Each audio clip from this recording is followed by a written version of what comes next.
Hello friends, welcome to Finance Career. In today's video, I will going to discuss with you the previous year question paper of All India Limited का आज हम previous year question paper discussion करने वाले हैं। All India limited एक Maharatna PSU है, तो एक काफी बढ़िया पीएसयू है। और बात किया जाए पे स्केल का तो 60,000 का बेसिक है, इसके ऊपर बहुत सारी अलाउंसेस मिलता है पीएसयू में, तो काफी अच्छा अपॉर्चुनिटी है आप लोग के लिए। तो पहले हम आपको बता देता हूं इसका कोर्सेज के बारे में ऑल इंडिया का। तो ऑल इंडिया का कोर्सेज अवेलेबल है finance-career.in वेबसाइट पे। So you can see on this screen. In these courses, you will get summarized video lecture related to professional knowledge, and you will also get chapter-wise MCQs related to professional knowledge, quantitative aptitude, and reasoning. Okay, and you will also get mock test, and you will also get 30 full mock test. जो 30 जो full mock test रहेगा वो आपका जैसा paper pattern रहेगा वैसा ही रहेगा, और 10 जो पीएसयू का मॉक टेस्ट रहेगा, जो पीएसयू पेपर जो प्रीवियस जो पेपर हुआ है उसका 10 पेपर रहेगा, जिससे कि क्या होगा कि आप उस मॉक टेस्ट को आप प्रैक्टिस करोगे तो आपको ये पता चल पाएगा कि जो क्वेश्चंस पहले पूछे गए हैं उसमें आप कितना स्कोर कर पा रहे हो। So this will help you कि आपको और कितना मेहनत करना है। Okay, and in this courses you will also get e book related to your professional knowledge. जितना भी प्रोफेशनल नॉलेज का जितना भी पेपर है सभी का आपको ई बुक मिल जाएगा। इसके साथ साथ आपको 100+ पीएसयू का प्रीवियस ईयर क्वेश्चन पेपर मिलेगा, जो कि सिर्फ और सिर्फ फाइनेंस करियर ही प्रोवाइड करता है। इतना मटेरियल सिर्फ और सिर्फ आपको फाइनेंस करियर ही प्रोवाइड करता है, और आपको ऑल इंडिया का जो प्रीवियस ईयर जो पेपर है वो भी आपको मिल जाएगा। ठीक है, तो 100+ पीएसयू पेपर मिल जाएगा, तो एक आपके लिए काफी बढ़िया रहेगा। और भी बहुत सारे कोर्सेस यहाँ पे अवेलेबल है, जैसे कि Indian port association HPCL, NHPC senior accountant का भी कोर्सेस अवेलेबल है। सभी का कोर्सेस यहाँ पे अवेलेबल है। ठीक है, और यहाँ पे सभी का मॉक टेस्ट भी अवेलेबल है। This mock test is fully designed as per your examination pattern. Okay, all India का भी यहाँ पे जैसा आप देख सकते हो मॉक टेस्ट भी अवेलेबल है। So this mock test is fully designed as per your examination pattern.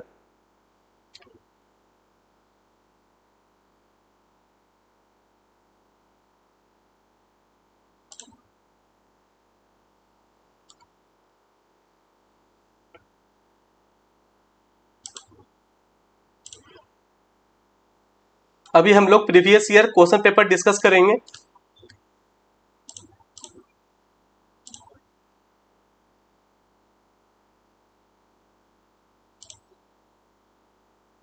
Question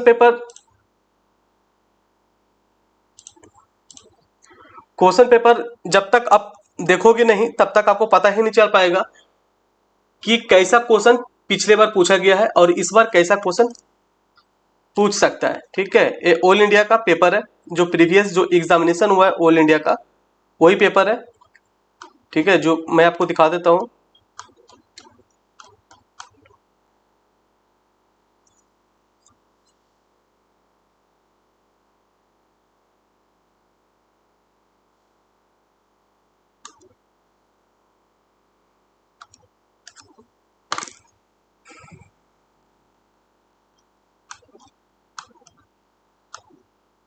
ये ऑल इंडिया का ही पेपर है जो कि आप देख रहे हो स्क्रीन पे।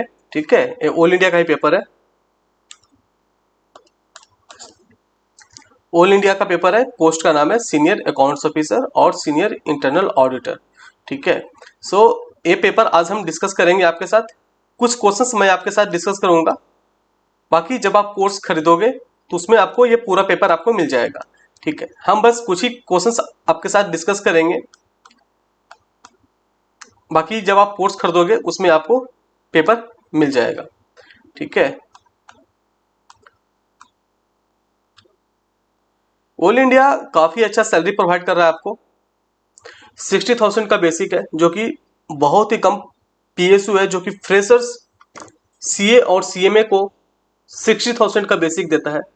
तो ये बहुत ही कम पीएसयू है, जो कि 60,000 का बेसिक स्टार्टिंग से ही रहता है, तो बहुत ही कम पीएसयू है। उसमें भी एक ऑयल इंडिया है, तो काफी अच्छा पे स्केल है, इसका सैलरी काफी बढ़िया है, अलाउंसेस काफी बढ़िया है। ठीक है, तो आप इसके लिए तैयारी करिए, और बेहतर से बेहतर तैयारी करना है तो finance-career.in से कोर्स खरीद लीजिए। वहां पे बेस्ट मटेरियल आपको प्रोवाइड किया जा रहा है। एक क्वेश्चन पेपर अभी आप देखिएगा, ठीक है। एक क्वेश्चन पेपर अभी हम आपके साथ डिस्कशन करेंगे। इसके बाद जो भी आपको वीडियोस लेक्चर मिला है, अगर आपने कोर्स खरीदा होगा तो आप देखोगे कि जो वीडियोस लेक्चर में जो भी पढ़ाया गया है, जो भी वीडियोस लेक्चर में जो भी चीजें पढ़ाया गया है, एवरीथिंग वो वीडियोस लेक्चर्स में जितना भी चीज पढ़ाया गया है, एवरीथिंग आपके लिए इंपॉर्टेंट है। और जितना भी आपको क्वेश्चन पूछा गया है, आप देखिएगा सभी वीडियोस लेक्चर में ऑलरेडी कवर है, जो कि वीडियोस पहले से बना हुआ है, ठीक है। तो वीडियोस लेक्चर आप लोग के लिए पहले से बना दिया गया है, ठीक है। इसका पहले भी एग्जामिनेशन हुआ था, जिसका पेपर आज हम आप लोगों के लिए डिस्कशन कर रहे हैं, ठीक है। तो वीडियोस लेक्चर आप लोगों के लिए काफी ज्यादा इंपॉर्टेंट रहने वाला है। और वीडियोस लेक्चर में आपको वो भी चीजें बताया गया कि क्या पढ़ना है, कैसे पढ़ना है, कितना पढ़ना है, ठीक है। चलिए पहले क्वेश्चन अभी हम लोग डिस्कशन कर लेते हैं। पहला क्वेश्चन देखते हैं, क्वेश्चन नंबर 41। क्वेश्चन नंबर देखते हैं 41, जो कि प्रोफेशनल नॉलेज से रिलेटेड हम लोग क्वेश्चन डिस्कशन कर रहे हैं, ठीक है। When rent of a factory is distributed among production and service department, जो रेंट होता है किसी भी एक फैक्ट्री का, जो रेंट का जो खर्चा होता है उसको डिस्ट्रीब्यूट किया जाता है प्रोडक्शन और सर्विस डिपार्टमेंट के ऊपर, ठीक है। When rent of factory is distributed among production and service department के ऊपर उसको डिस्ट्रीब्यूट किया जाता है on the basis of area occupied, ठीक है। ये कौन सा चैप्टर से क्वेश्चन पूछा गया है? ओवरहेड चैप्टर से क्वेश्चन पूछा गया है, ठीक है। अगर आप ओवरहेड का वीडियोस देख लोगे, उससे अगर आप देख लोगे तो आपको एक क्वेश्चन भी बन जाएगा, समझ में आ जाएगा, ठीक है। क्या बोलता है कि रेंट ऑफ ए फैक्ट्री, जो रेंट का जो खर्चा है, जो रेंट का जो खर्चा है फैक्ट्री का, वो प्रोडक्शन डिपार्टमेंट और सर्विस डिपार्टमेंट के ऊपर डिस्ट्रीब्यूट किया जाता है, ठीक है। वो कैसे किया जाता है? एरिया ऑक्युपाइड, कौन कितना एरिया ऑक्युपाइड किया है, ठीक है। यहाँ पे क्वेश्चन ये भी बन सकता था कि जो रेंट ऑफ ए फैक्ट्री है, जो रेंट का जो खर्चा है फैक्ट्री का, जो रेंट का खर्चा है फैक्ट्री का, वो किसके ऊपर डिस्ट्रीब्यूट किया जाता है, उसका बेस क्या होता है, बेसिस ऑफ डिस्ट्रीब्यूशन क्या होता है? तो एरिया ऑक्युपाइड। ये भी आपको क्वेश्चन पूछा जा सकता है, ऐसे भी आपसे क्वेश्चन पूछा जा सकता है कि एरिया ऑक्युपाइड, इस तरह से भी क्वेश्चन पूछा जा सकता है कि जो रेंट है फैक्ट्री का, उसको कौन सा बेसिस पे आप उसको डिस्ट्रीब्यूट करोगे प्रोडक्शन और सर्विस डिपार्टमेंट के ऊपर, तो एरिया ऑक्युपाइड के हिसाब से आप उसको डिस्ट्रीब्यूट करोगे। ये भी एक तरह से क्वेश्चन पूछा जा सकता है, ठीक है। किस किस तरह के क्वेश्चन पूछे जा सकते हैं हम आपके साथ सब कुछ डिस्कशन करेंगे, ठीक है। इसके बाद पढ़ते हैं कि it is the process of, पर ये जो क्वेश्चन है हम लोग पहले एक क्वेश्चन पढ़ लेते हैं कि ये क्वेश्चन क्या बोलता है कि rent of A factory is distributed among production and service department on the basis of area को पार्ट के हिसाब से डिस्ट्रीब्यूट किया गया है, ठीक है।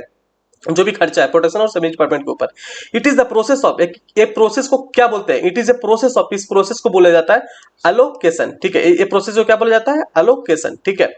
while when total overhead of a service department are distributed to production department on the basis of direct wages. फिर क्या बोलता है कि वेन टोटल ओवरहेड, जितना भी ओवरहेड का जो खर्चा है सर्विस डिपार्टमेंट का, जितना भी ओवरहेड का खर्चा है सर्विस डिपार्टमेंट का, उसको किसके ऊपर चार्ज कर दिया जाता है, किसके ऊपर डिस्ट्रीब्यूट कर दिया जाता है? प्रोडक्शन डिपार्टमेंट के ऊपर, ठीक है। ऑन द बेसिस ऑफ किसके ऊपर? डायरेक्ट वेजेस के हिसाब से। उसका बेसिस क्या रहेगा? डायरेक्ट बेसिस रहेगा। तो इसको क्या बोला जाएगा? इस प्रोसेस को क्या बोला जाएगा? अपॉर्चनमेंट, ठीक है। इस प्रोसेस को क्या बोला जाएगा? अपॉर्चनमेंट, ठीक है। मैं आपको फिर से समझाता हूं ये वाला कि टोटल ओवरहेड जो सर्विस डिपार्टमेंट का जो भी खर्चा है वो प्रोडक्शन डिपार्टमेंट के ऊपर डिस्ट्रीब्यूट कर दिया जाता है, ठीक है, on the basis of direct wages. अब ये समझिए कि सर्विस डिपार्टमेंट का जो खर्चा है वो प्रोडक्शन डिपार्टमेंट के ऊपर क्यों डिस्ट्रीब्यूट कर दिया जाता है, ठीक है। पहले तो ये समझिए कि सर्विस डिपार्टमेंट का जो खर्चा प्रोडक्शन डिपार्टमेंट के ऊपर क्यों डिस्ट्रीब्यूट किया जाता है।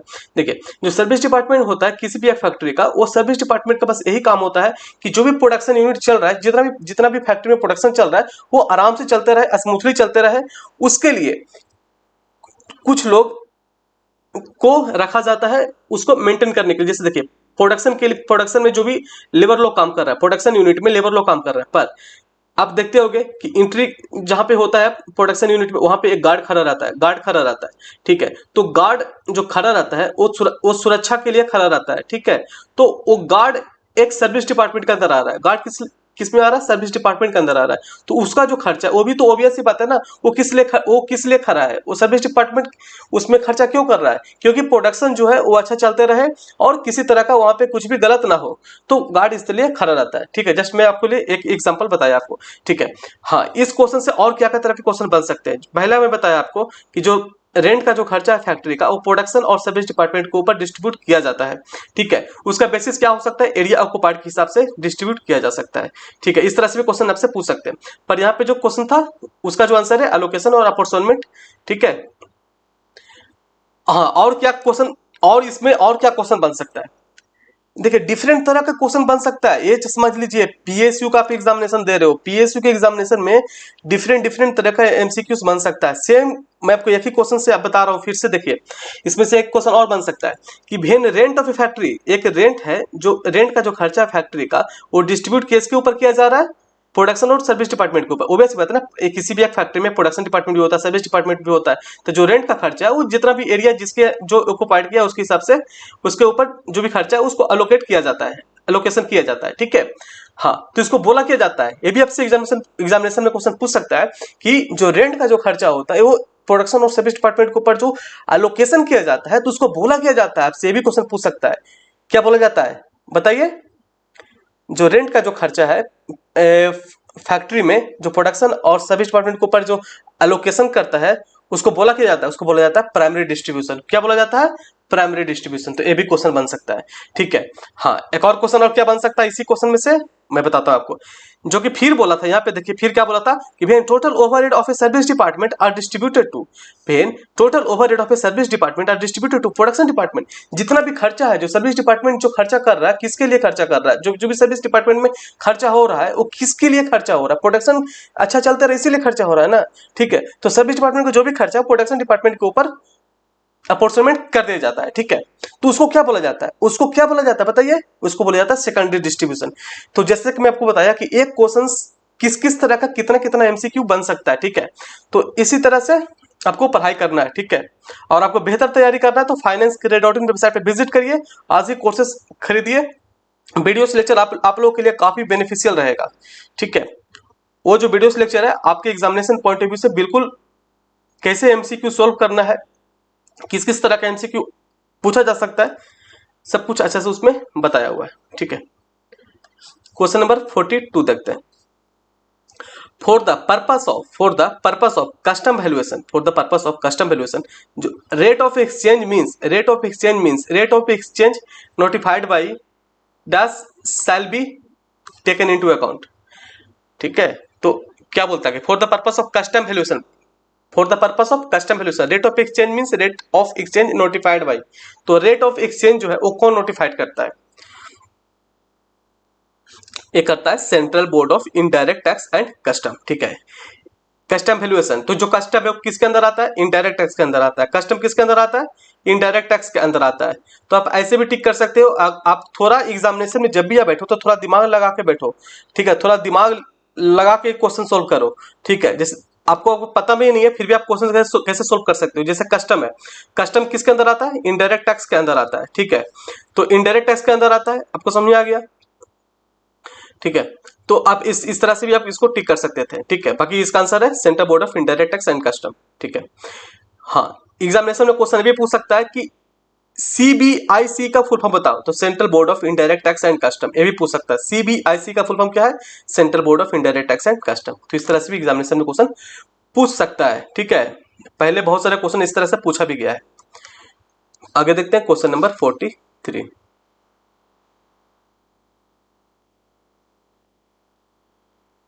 Composite composite rent in connection with composite rent in connection with income from house property means, composite rent in connection with income from house property means, composite rent किसे बोला जाता है, उसको बोला जाता है कि हाउस प्रॉपर्टी के रेंट के अलावा और क्या क्या चीजें से थोड़ा रेंट आ जाए उसे बोला जाता है कंपोजिट रेंट।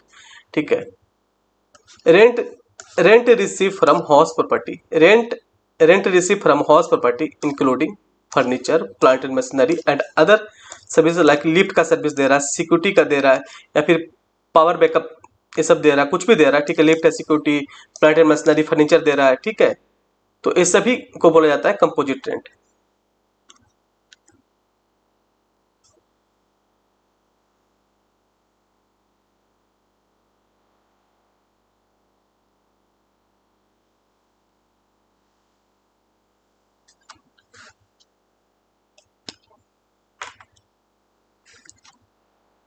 आपको एमसीक्यू सोल्व करना है तो आपको बहुत ध्यान से किसी भी क्वेश्चन को बहुत ही ध्यान से आपको देखना है और अच्छा से आपको प्रैक्टिस करना है, क्वेश्चन को बढ़िया से पढ़ना है कि कौन सा क्वेश्चन क्या बोल रहा है, तभी जाकर के आप एग्जामिनेशन में अच्छा कर पाओगे। ठीक है, आगे देखते हैं question number 45। Income and receive from business in India, income and receive from business in India but the business is managed from abroad is taxable for. इसका क्या आंसर होगा? इसका आंसर होगा ऑर्डिनरी रेजिडेंट होगा। ठीक है, ऑर्डिनरी रेजिडेंट होगा और resident but not ordinary resident होगा। ठीक है, आगे बढ़ते हैं question number 46। Bank overdraft is shown in the balance sheet, bank overdraft is shown in the balance sheet of the company as while preparing financial statement as per schedule 3 of the company act। इसका answer जो हो जाएगा bank overdraft balance sheet में किसके अंदर show किया जाता है, तो इसका आंसर हो जाएगा शॉर्ट टर्म बोरोइंग के अंदर। ठीक है, शेड्यूल 3 आपके लिए काफी ज्यादा इंपॉर्टेंट है। शेड्यूल 3 का जो भी फॉर्मेट है बैलेंस शीट का आपको याद रखना है, तभी जाकर के आप इस तरह के क्वेश्चन को सोल्व कर पाओगे। ठीक है, हमारे वीडियोस लेक्चर जो भी है उसमें अच्छा से डिटेल में बताया गया कि क्या क्या चीज इंपॉर्टेंट है, आपको क्या क्या चीजें याद रखना है। शेड्यूल 3 में जो पीएल बैलेंस शीट होता है तो पार्ट ए में क्या आता है, पार्ट ए में क्या आता है, पार्ट बी में क्या आता है। ठीक है, ये सब चीज आपको ध्यान में रखना है कि शेड्यूल 3 का पार्ट ए में क्या होता है, पार्ट बी में क्या होता है शेड्यूल 3 का। फाइनेंशियल स्टेटमेंट क्या होता है, फाइनेंशियल स्टेटमेंट क्या होता है, आपको ये चीजें ध्यान में रखना है। ठीक है, फाइनेंशियल स्टेटमेंट में क्या क्या चीजें आता है, पीएल आता है, बैलेंस शीट आता है, कैश फ्लो आता है। ठीक है, तो क्या क्या चीजें आता है आपको ये सब चीजें याद रखना है। ठीक है, क्वेश्चन नंबर 47 देखते हैं। एज पर कंपनी लॉ, इसको 2013 होगा। ठीक है, as per company law 2013 security premium cannot be utilised towards किसके, जो सिक्योरिटी प्रीमियम होता है वो कैनॉट यूटिलाइज्ड टुवर्ड्स किसके किसको यूटिलाइज नहीं होता है। इसका आंसर हो जाएगा रिडक्शन इन शेयर कैपिटल।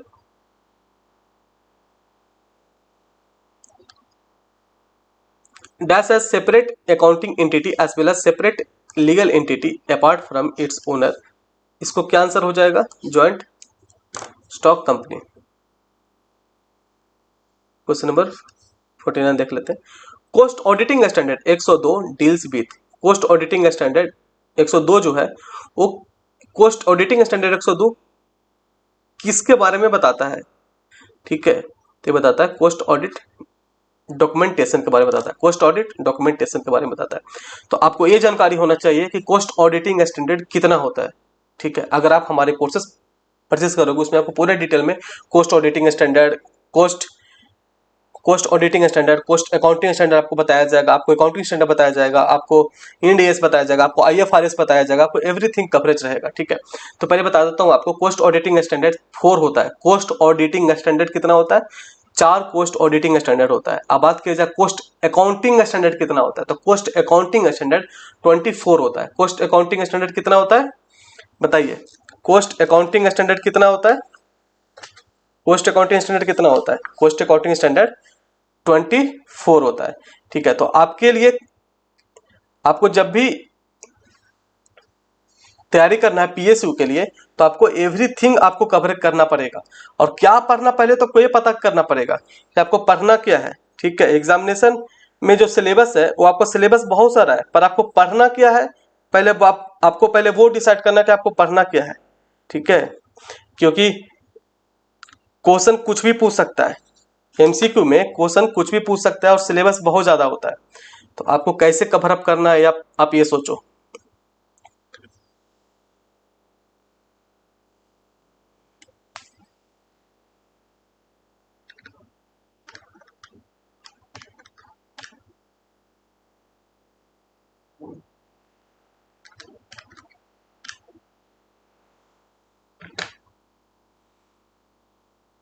एक और सम्स है वो मैं आपको बता देता हूँ।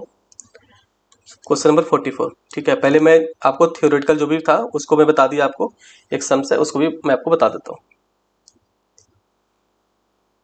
बाकी ये क्वेश्चन पेपर बहुत बड़ा है, हम आपके साथ बस कुछ क्वेश्चन ही डिस्कस किए। हम आपके साथ कौन सा क्वेश्चन से डिस्कशन स्टार्ट किया था, 41 से स्टार्ट किया था और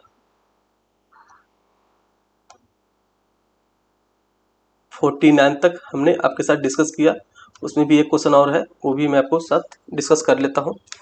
मैं आपको बता देता हूँ ये भी क्वेश्चन क्या बोलता है। Total cost at 3000 unit is ₹50,000। Total cost at 3000 unit is 50,000, while total cost 5 units is 70,000। The variable cost per unit निकालने को पूछ रहा है कि वेरिएबल कॉस्ट पर यूनिट कितना होगा। ठीक है, 300 यूनिट का जो खर्चा है बनाने में वो 50,000 लग रहा है, और टोटल कॉस्ट 3000 यूनिट का खर्च 3000 यूनिट का कितना दाम है 50,000। 5000 यूनिट का कितना है 70,000। तो आपको वेरिएबल कॉस्ट पर यूनिट निकालने को पूछ रहा है। ठीक है, आप इसको निकाल सकते हो। पहले तो आप ये दोनों का डिफरेंस निकाल लो, कितना दाम है 70,000 और 50,000। ठीक है, ये दोनों का डिफरेंस निकाल लो आप, कितना कितना कितना दाम है, एक 70,000 दाम है, 50,000 दाम है। यूनिट कितना कितना है 5,000 यूनिट है और 3,000 यूनिट है। ठीक है, 20,000 हो जाएगा, ये डिवाइड कर दो आप 2,000 से, 10, ये आंसर हो जाएगा 10 रुपीज़। 10 रुपया पर यूनिट इसका खर्चा हो जाएगा, वेरिएबल कॉस्ट पर यूनिट। ठीक है, इसमें बात किया जाए क्वेश्चन का, तो इसमें बहुत सारे क्वेश्चंस है, हम बस कुछ ही क्वेश्चन आपके साथ डिस्कस किया। इसमें आपको 100 क्वेश्चंस आपसे पूछा गया है। जो प्रीवियस जो एग्जामिनेशन हुआ है उसमें 100 क्वेश्चंस पूछे गए। ठीक है, तो ये पेपर अगर आपको चाहिए तो आपको कोर्स खरीदना होगा ऑल इंडिया का। ऑल इंडिया का कोर्सेस अवेलेबल है financecarier.in वेबसाइट पे। तो आप आज ही financecarier.in वेबसाइट पे विजिट करिए। कोर्सेस फुल्ली डिजाइन किया हुआ है आपके एग्जामिनेशन का सिलेबस के हिसाब से। वो जो भी वीडियो लेक्चर है आपके लिए काफ़ी ज़्यादा इंपॉर्टेंट है। आप खुद वो वीडियो लेक्चर देखना, उसके बाद ये पेपर आप देखना, आपको सभी क्वेश्चंस बन जाएंगे अगर आपने वो वीडियोस लेक्चर को बढ़िया से आपने देख लिया होगा तो। ठीक है, चलिए आज वीडियो यहाँ तक रखते हैं।